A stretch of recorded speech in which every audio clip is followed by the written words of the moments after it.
Биылғы жылы Теміртау қаласында 3 бірдей емдеу мекемесінде күрделі жөндеу жұмыстары жасалды. Моноқалаларды дамыту бағдарламасының аясында номері 1 емханада жөндеу жұмыстары сәуір айында басталып, тамыздың 10-да аяқталды.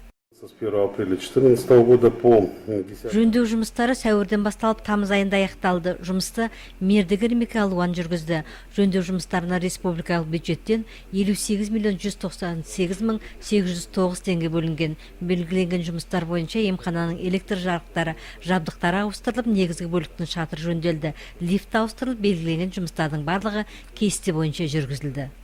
Моноқалаларды дамыту бағдарламасының бойынша Теміртау қаласының перзентхана үйде күрделі жөндеуден өтті. Қалалық перзентхана үйінде күрделі жөндеу жұмыстары 1987 жылдан бері жасалмаған еді. Міне, биылғы жылдың 1 сәуірінен перзентханада кезең-кезеңмен әйелдер босанатын, ота жасайтын блокта, босанған кейін жататын блок пен қабылдау бөлімінде жөндеу жасалды. Айта кету керек, күрделі жөндеу жұмыстарының барысында перзентхана үйінің ұжымы жұмыстарын тоқтатқан жоқ, жөндеу жұмыстарымен қатар жүрді.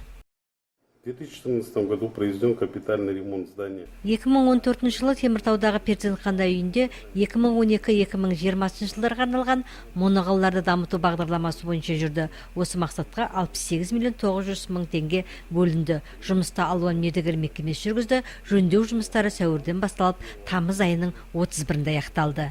Күрделі жөндеу жұмыстарының барысында перзентхана үйі халықаралық талаптарға сәйкестендірілді. Уақыт талабына сай жабдықталған босанған әйелдер үшін бөлмелер ашылды. Сонымен қатар күрделі жөндеуден кейін мұнда отбасылық үлдегі деп аталатын жаңа бөлме де ашылған. Перзентхана үйінде қазіргі күнде лифтіні ауыстыру жұмыстары жалғасып отыр.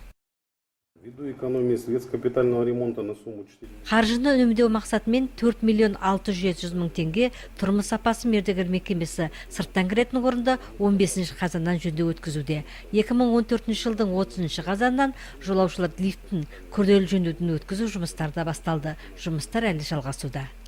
Осындай жөндеу жұмыстары 2 емхананың ФШК кабинетінде де жасалды. Бұл жұмыстарда моноқалаларды дамыту бағдарламасының аясында жүзеге асырылған болатын.